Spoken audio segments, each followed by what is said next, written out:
Hello, magandang araw sa inyo mga ka-From D at welcome back sa Certified From D channel and welcome back to my tiny house at sa aking mini garden dito sa probinsya. At syempre ka-From D, na-miss ko yung garden ko. Almost 2 months akong nawala dito at syempre ayun, palaging nasa isip ko yung bahay ko, yung garden ko habang kasama ko ng friend ko dun sa Manila na gumagala at pumupunta kung saan saan. So ayun ka-From D, i-update ko kayo sa aking garden at siyempre super lush na sila ka-From D at siyempre maraming nasira at siyempre maruming tingnan dahil walang nag-aasikaso. And yung iba naman ka-From D gumanda at ayun, kailangan kong ayusin ulit. Pero bago ko ayusin, papakita ko muna sa inyo kung ano yung nangyari sa garden ko. Maganda naman ka-From D at yun sabi ko, lush na sila, yung maliliit lumaki na, yung lush parang pumangit na. So something gano'n, nagkakabali-baliktaran sila kasi nga dahil siguro sa walang nag-aalaga, pero maganda pa rin at gusto ko ngang ayusin ulit pero saka ko na lang ayusin pag once na napag-isipan ko na kung anong gagawin ko dito. So ayun mga ka-From D, pasyalan na natin ang aking garden dito sa aking munting tiny house at munting garden. So ayun po mga ka-From D, dito ito sa aking labas ng pintuan dito sa main door. Yung iba hindi naman hindi naman siya nag-grow, hindi umasinso yung mga halaman. Yung iba naman, lumaki katulad nitong variegated na pandakake na ito ka-From D, malaki na siya. At nung umalis ako, maliit lang siya. Then, yung yung tip at Fockian tea plants, kailangan ng gupitan. Siyempre, bumabalik na ulit. Sana tuloy-tuloy na kasi ito yung nandyan sa na malago. Maganda ito dati pero dahil nilipat ko parang biglang pumayat at yung isa nga namatay. Then yung Monaika, ayan, medyo gumanda na siya, hindi katulad dati na talagang siya parang payatot. Pero dapat kasi ginugupitan para dumami yung sanga at syempre para dumami rin yung dahon niya. Yung mga croutons, walang improvement ka-From D. Yung pa rin yung pag-alis ko, ganun pa rin sila. Parang wala man lang nadagdag na talbos. Kasi 2 months lang naman akong nawala. Ayan. Parang hindi sila gumanda. Pero yung mayana na tinanim ko dito ka-From D, lumaki siya. So ayan, malaking malaki na. At pulang-pula na pakalusog. Although may mga mayana akong tinanim dyan na iba. Pero yung iba parang hindi siya nabuhay. Ayan. Ito naman, bagong proof ako ito nung umalis ako. Parang wala naman siyang nabago. Pero at least maganda na yung mga dahon niya. Ayan. Kasi lagi siyang nadidiligan dahil dito kasi ka-From D madalas ang ulan. Pag hindi naman ulan, mahamog naman yung dito, panahon. Kaya ayun, gumaganda kagad yung mga halaman. Yung pikara na pinutol ko, dito pa rin yung tira. So sabi ko hindi ko napuputulin ito dati. Pero ayan na, inalis ko yung maraming puno dyan. Pero at least ayan na, nakabawi na, gumanda na ulit. Yung mga ko, kutsarita na variegated, dumadami ulit. Siyempre yung may mga ferns ako dito ka-From D na maliliit. Dati punong-puno ng ferns dito pero ayan na, nabawasan na. Paparamihin ko ulit yung ferns ko kasi mas gusto ko yung ferns. Mas magandang tingnan, mas maaliwalas.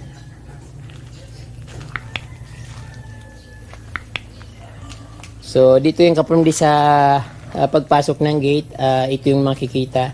Yung dati pa rin naman, wala naman na bago sa Kaya lang yung mga halaman na bago dahil binawasan ko yung halaman dito. So maganda pa rin naman. At siyempre dito sa may gate ko, ayan, last na yung mga halaman at napupuno na sila. Dito nga, tinabi ko lang yung isang halaman dito pagdating ko. Yung aking yung akin rubber plant na neon or variegated na rubber plant, ayan, pinuputol-putol ko lang ito ka-From D kasi masyado siyang mabilis lumaki, pati yung ugat niya pinuputol ko rin katulad niyan, lumalabas palagi yung ugat niya. Ayan, so madali naman siyang paramihin. Marami na nga akong naprupan nito, kaya lang tinatapon ko rin kasi wala na akong malagyan. So, hindi naman nagbibinta ng halaman. But, iniisip ko na magbibinta na rin ako ng halaman kasi sayang yung mga pinuputol. Then mga ano ko yung kapamilya, yung mga maliliit na croutons na hindi naman sila, ganyan lang kulay niya, kulay green. Hindi siya kumukulay ng iba-iba. Pero meron something na maliliit na batik-batik. Ayan, dapat nito putulin na rin kasi baka ano, hindi ko na mapigilan yung pagdami niya. So ayan, lush ang halaman ko dito kapamilya. Gumanda. Gumanda pero wala sa ayos na. Ayan, kailangan ayusin ko ulit. So ayun kapamilya yung mga nilalagay ko dito sa labas ng garden o dito sa may garden ko, yung mga pangpataboy sa aso na tumatae din sa pusa. Pero kapamilya, nung umalis ako dito malinis na. Pero pagbalik ko, ayan, may mga ano ulit. May mga dumi ulit ng aso kasi siguro binubuksan ng kapatid ko yung gate, hindi niya nila sinasarado pag nakabukas. Hinayaan lang yata na nakabukas yung gate dito, kaya ayun, ang daming tayo ng aso dito. So yung copper plant ko kapamilya, ang laki na, lush, maganda yung kulay niya, lush na, kaya lang yung yung natabunan, yung African talisay, natabunan siya. Pero ayun, ayusin ko rin naman ulit siya para gumanda at makabuelo yung African talisay. Ito lang naman kasi yung mga kapamilya dito, kasi yung ko dito parang pang partner ko sa white stone para magkaroon siya ng kulay na iba. So yan, trimable naman ito kapamilya, kaya yan, walang problema dito sa copper plant. Kaya pag may time ako, ayusin ko na siya. Then para lumabas ulit yung kulay ng talisay.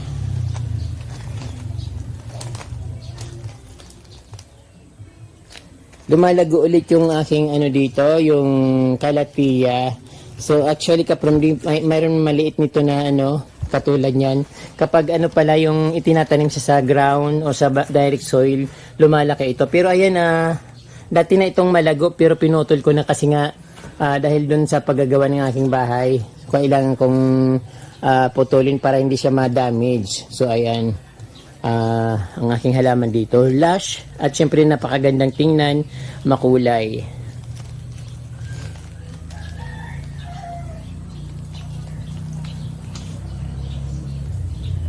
So ayan, punong-puno na ng halaman dito kapamilya. Hindi katulad dati nung pinakita ko na very minimal lang yung halaman at nakikita pa yung lupa. Pero ngayon kapamilya, na siya,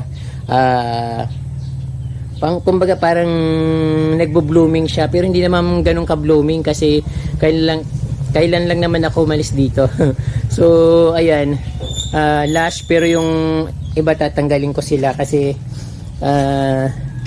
lumalaki ito kapamilya, yung saging na lumalaki. Dati yung may saging dito, so ayan, sabi nila hindi naman daw natutubo kapag natabunan ng lupa. Pero ayan, lumalabas ulit yung mga mga branch. Paulit-ulit kung tinatanggal yan. Ngayon nga mayroon na naman ulit, pero hindi na matataba, so ibig sabihin nawawala na sila. So ayan, gusto ko may saging dito kapamilya, kaya lang maliit yung bakuran ko binabahayan siya ng mga ahas. So dati pumapasok pa sa bahay yung mga ahas na galing sa saging, kaya yan, tinanggal ko na lang siya. Yung napansin ko dito kapamilya, yung mayana sobrang pulang-pula talaga siya kapamilya.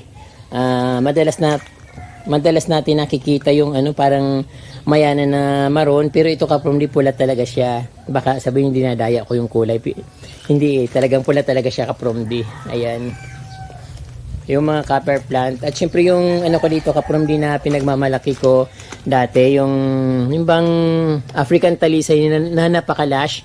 Ito nawala yung mga dahon, baka umano ulit siya, mag-grow ulit, mag-reborn yung mga dahon at gumanda ulit.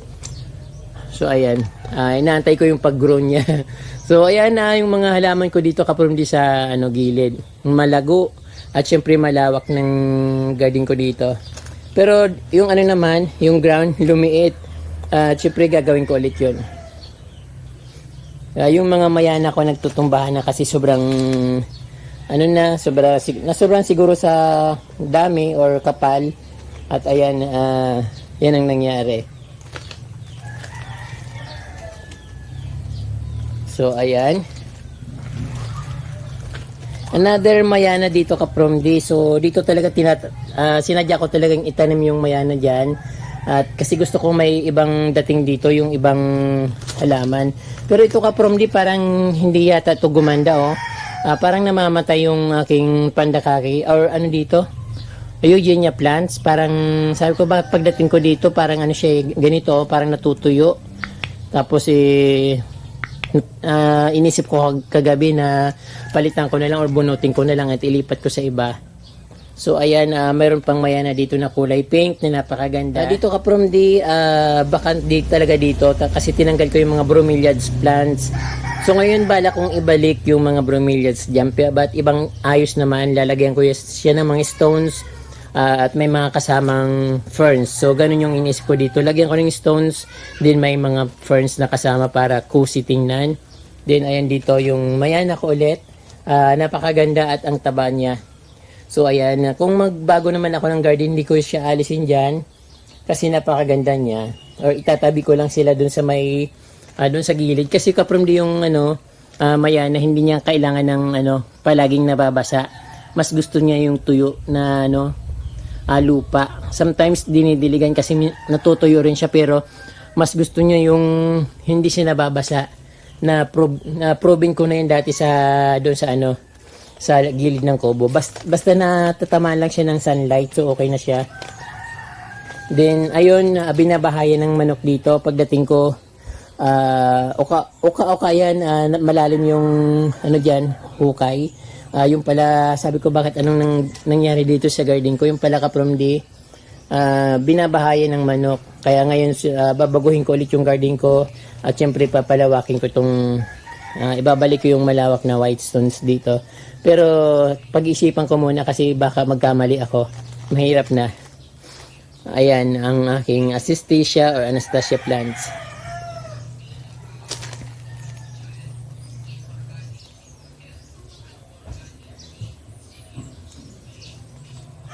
So ayan po mga kapromdi, maganda po yung garden ko dito.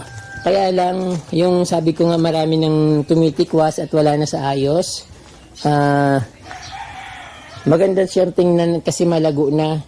Pero kailangan ayusin ko, gugupitin ko para gumanda ulit. At siyempre maging maaliwalas tingnan. Ito nga pala kapromdi.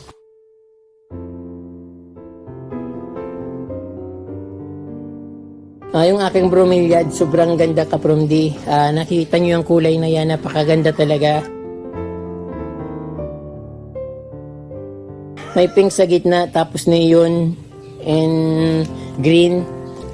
At ito naman kapromdi yung pinaka-favorite ko na bromeliad, napakagandang tingnan. Tama yung sabi ko na kapag nainitan na immune sa init, ang gandang tingnan nito kapromdi. Lalo sa personal, mas magandang tingnan. Then yung iba, ayan, magandang tingnan siya. So ayun, ayusin ko yung nila pagka landscape.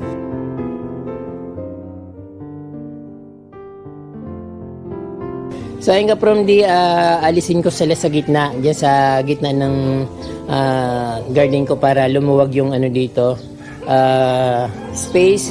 Then bahala na kung saan ko siya ilalagay. But ayun kapromdi, talagang super ganda.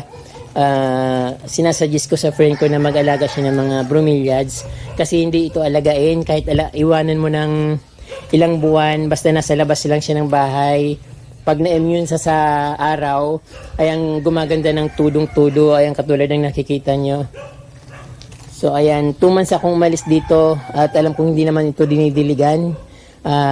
Kusa siyang nagbabasa dahil nagmumoist ang panahon dito sa amin. So yan kapromdi ang aking front yard garden dito sa aking bahay. Napakalash ng garden ng mga halaman. Sobrang gaganda nila. Bumalik na yung dating kulay at dating ganda ng mga halaman. Pero ayusin ko siya para mas lalong gumanda. At ayan nga, napaka-cozy tingnan, napakakulay. Halos wala na akong makitang mga lupa sa ground dahil nakukubkuba na sila ng mga dahon ng halaman. So ayan. Yung mga bromeliads ko naman dito kapromdi, sobrang lush. Ayan, nakikita nyo yan, yung nilagay ko sa puno. Ayan, napakaraming branch. Dadami na yung halaman ko na bromeliads.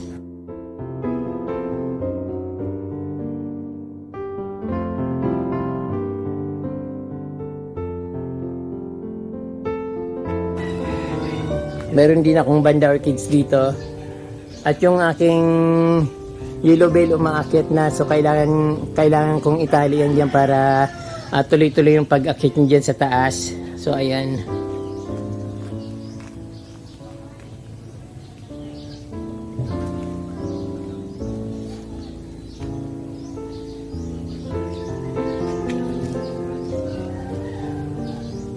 Ayan, kapromdi, punta naman tayo sa backyard.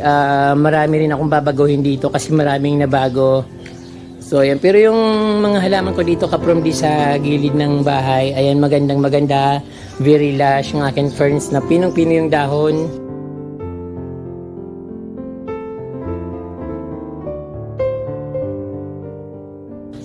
So ayan, maganda pa rin kahit na kinakain ng uod yung mga dahon nila. Din yung mga ko dito, kapromdi, na pink na begonia, ayan, maganda ulit at napakagandang tingnan. Very lush. Pati yung mga pang indoor plants ko, kapromdi, yung mga golden putos, ayan, mahaba ng tangkay niya, yung mga branch niya, ang haba na, so perfect nang ipasok sa loob ng bahay. So later on gagawin ko yon. Then ayun, yung aking black velvet, gumanda ulit. At mas gusto nito ng walang araw kasi pag may araw nasusunog siya. Ito, lipstick yata tawag dito, lipstick plants, kasi ang bulaklak nito ay parang lipstick din yung pula. Ayan. Yung aking mini island dito, kapromdi, maganda na rin ulit yung mga bromeliads, but gusto ko yung bromeliads na gumaganda sa init, ilalagay ko sa initan. Ito siguro maganda itong ilagay sa init. Kasi yung katulad nun nandun sa sa front yard, gumanda siya, at napakagandang tingnan ng kanyang dahon. Pink na something yellow, green. Basta ganun, kapromdi. So, ayun. So, back to backyard. So, ayan yung aking tanim dito na syngonium. Ayan, gumanda na, lush, at makakapal yung dahon niya, malalaking dahon. Ang anahaw ko, makintab pa rin yung dahon. Then, dito, kapromdi, medyo masukan na ulit yung garden ko dito sa likod. Ayan. Pagdating ko dito, napakarumi, punong-puno ng dahon. So, dali-dali nagwalis yung sister ko para makita niya na malinis yung garden ko. So, okay naman. Sabi ko, kahit hindi nawalisin, mawawalis ko rin naman yun kasi dahon lang naman yun. So, ayun yung mga halaman ko dito. Medyo dumidilim na naman, kapromdi, ang dito. Panahon kasi parang maulan. So, ayan ang tataba ng aking mga begonias dito, kapromdi. At yung iba naman, may lumaki ba? Parang wala naman lumaki. Ganun pa rin, pero yung mga niripat ko, kapromdi, katulad nito, parang bagong ripat ko ito. Ito, maganda naman siya. At ayan nga, lush yung mga nila dahon. Tapos ito yung nilalagay ko sa loob, kapromdi. Ayan ang haba ng tangkay. Sarap nang ilagay yan sa loob ng bahay. Magandang ilagay na kasi yung mga tangkay niya, ayan yung mga humahaba. Mahaba na talaga. At talagang halata na sa tinignan pag sa bahay. Ayan, kapromdi, yung mga ferns ko. Yung mga kolokasya ko na nilipat ko dito, yung sabi ko sa inyo dati, ililipat ko ng lalagyan kasi hindi lumalaki. Ito naman parang sobrang taba niya, napakalaki na. Baka mapagkamalan ito ng gulay ng nanay ko, baka kunin niya, mabagulayin niya. Hindi kasi ito, kapromdi, hindi pa probe na ginugulay ito. Pero alam ko parang kamag-anak niya yung gabi na yung ginagawan laing. Iba lang kasi kulay nito. At ito naman yung ito talaga yung ginugulay. Yung laing na ginugulay dito. Pero malalaki niya na, oh. So, ayan. So, ang bala ko dito, kapromdi, tanggalin ko yung yung putulin ko yung calabash, yung halaman na tinatawag na miracle fruit. Kasi hindi maganda. Ang bilis-bilis niyang lumaki. Ang katulad niya, ang dilim-dilim dito sa part na ito kasi nga dahil doon. So magdadagdag din ako dito ng mga plants na para maging maaliwalas. Bahala na kung anong mailagay ko dito, basta matagal ko nang binabalak ito na tanggalin at ilipat sa ibang lugar para mayroon siyang space, kasi hindi siya makabunga dahil palagi ko siyang pinuputol. So maghahanap ako ng lugar na pwedeng taniman sa kanya, kasi ito yung dahon niya, tumitikos ang haba. Maganda dito, mayroon talaga siyang malaking space para makabuelo siya. Unlike dito sa na lagi kong pinuputol dahil maliit yung space dito. So ayan, very last yung mga ko dito. Kailangan ko magputol ng mga sanga. Yung iba natatabunan na, yung iba naman ayan wala na sa ayos.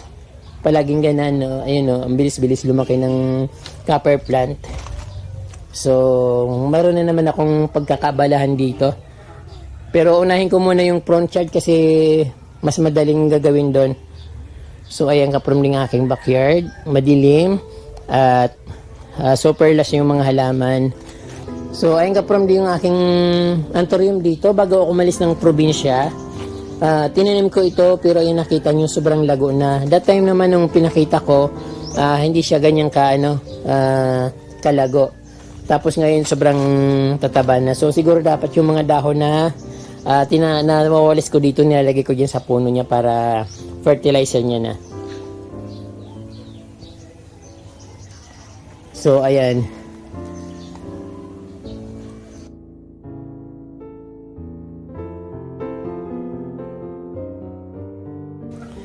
Ayan ka-from D. Napakalaking garden ng pinapakita ko dito, pero pag pinuntahan nyo ka-from D, ano lang ito, mini garden lang ito. Cute lang siya. So marami nang pupunta dito, parang nasa-shock sila na bakit ganun pag pinapakita ko yung garden, napakalaki. Tapos pag pumunta sila dito, ang liit-liit lang pala. So yan lang naman ka-from D. May mga flower yung aking mga yung mga orchids. So ito nga ka-from D, ngayon ko lang ito makitang namumulaklak. Pero parang iwan ko ba, hindi naman siya bumubukan, liliit. Siguro siya, kailangan niya ng abono at ilagay ko sa medyo magandang lalagyan para makaano yung mga roots niya. Wala siyang na-absorb yung na roots niya, no? Ito naman may flower na, ayan. Pero parang magkamag-anak yata ito. Pero ito, iba rin ito kasi ang dami niyang bulaklak, samantalang ito nag-iisa.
So ayan po mga kapromdi ang aking munting garden at hope na na-enjoy nyo yung panunod sa aking garden. At siyempre, meron na naman akong gagawin at ayusin na mga halaman. At siyempre, kailangan ko ulit pagandahin para bumalik yung dati. At ayun, mayroon na naman akong naisip na ibang gagawin. So ayan po mga kapromdi, maraming salamat sa inyong panunood at naway nagustuhan nyo ang aking garden. At siyempre, pasensya na sa aking mata dahil hindi na siya pantay. Pero I think allergy lang ito at magagamot din siya. So ayan, maraming salamat sa inyong panonood at huwag niyo kalimutan mag-subscribe kung bago lang kayo sa aking YouTube channel. So ayan po, abangan niyo yung aking gagawin sa aking front yard at siyempre dito sa aking backyard na punong-puno na ng halaman. Maraming pong salamat sa inyong panonood at huwag kalimutan mag-subscribe. Diyos mabalos and muchas gracias.